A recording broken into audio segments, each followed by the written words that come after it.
అందరికీ నమస్కారం. నేను ఆరాధ్య ఫౌండేషన్ చైర్మన్ డాక్టర్ తాడో జువాని శ్రీకాంత్ రాజు గారిని. ఈరోజు మహిళా దినోత్సవ శుభాకాంక్షలు.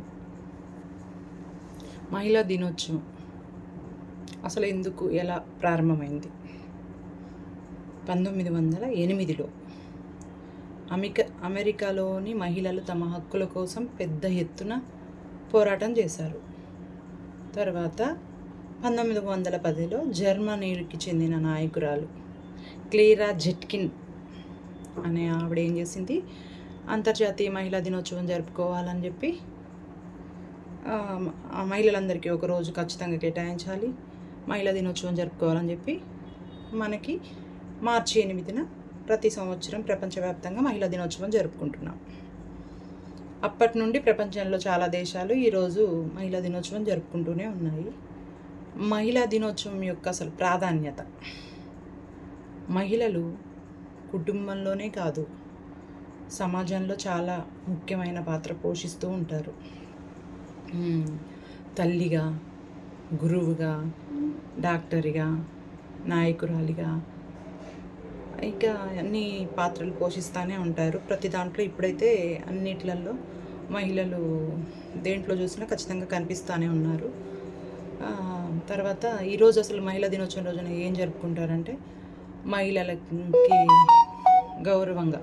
గౌరవం తెలియజేస్తుంటారు. ఇలా women's day, happy women's day, మహిళా దినోత్సవ శుభాకాంక్షలని అందరూ ప్రతి ఒక్కరు తెలియజేస్తారు.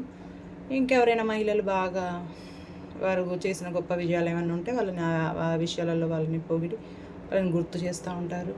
మహిళలకు సమాన హక్కులు కల్పించాలని అవగాహన చేస్తూ ఉంటారు. మహిళలకు ఉన్న హక్కులు ఏంటివి అనేది కూడా మనకి తెలియజేస్తూ ఉంటారు. కొన్ని చిన్న చిన్న మీటింగ్స్ పెట్టుకొని కొన్ని పెద్దగా సెలబ్రేట్ చేసుకునేప్పుడు చెప్తూ ఉంటారు. మహిళలు లేకపోతే ప్రపంచం అసంపూర్తిగానే ఉంటుంది. మహిళా శక్తి సమాజాన్ని ముందుకు ఖచ్చితంగా తీసుకెళ్తుంది. ఎందుకంటే మహిళలు ఉండడం వల్లే కదా ఇంకొక జీవిని బయటికి తీసుకురాగలిగేది. సో మహిళ అనేది ఖచ్చితంగా ప్రధానమైన పాత్ర పోషించేది మహిళనే. సో అలాంటి మహిళలకి మన సమాజంలో ఇచ్చే గౌరవం ఎలాంటిదంటే, ఒక మహిళ మనకి అంటే ఎలా, మహిళలు ఉన్నారులే వాళ్ళు ఇంట్లో పడి ఉంటారు, ఏదో వంట చేసి పెడతారు, లేదా బయటికి వెళ్తే ఉద్యోగం చేస్తున్నారు, జాబ్ చేస్తారని చిన్న చూపు చాలా భావన ఎక్కువ ఉంది. ప్రతి విషయంలో మహిళలు ఏ విషయంలోనైనా సమానత్వం అయితే లేదు ఇప్పటి వరకు. కానీ ముఖ్యమైన పాత్ర పోషించేది మాత్రం మహిళే. కానీ సమాజంలో మాత్రం ముఖ్యమైన విషయాలలో మాత్రం ప్రతి విషయంలో సమానత్వం అయితే ఎలాంటిది లేదు.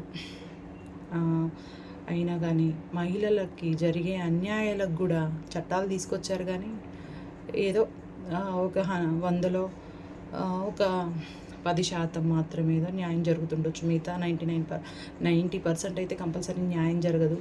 బయటికి చెప్పుకోవాలంటే మహిళలకి ఇబ్బందిగానే ఉంటుంది. మహిళలు కూడా మహిళని సపోర్ట్ చేయరు కొన్ని సందర్భాలలో.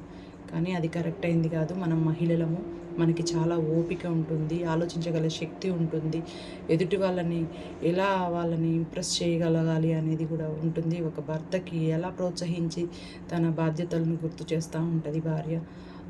తల్లిగా తన పాత్ర, పిల్లల్ని ఏ విధంగా తీర్చిదిద్దుతుంది, తర్వాత సమాజంలో ఎలా మెలగాలి, సమాజంలో నాయకురాలుగా ఎదిగినప్పుడు కూడా సమాజం ఎలా ఉండాలి, ఎలా ఉంటే బాగుంటుంది అనేది ఎక్కువ మహిళలకే తెలుస్తుంది.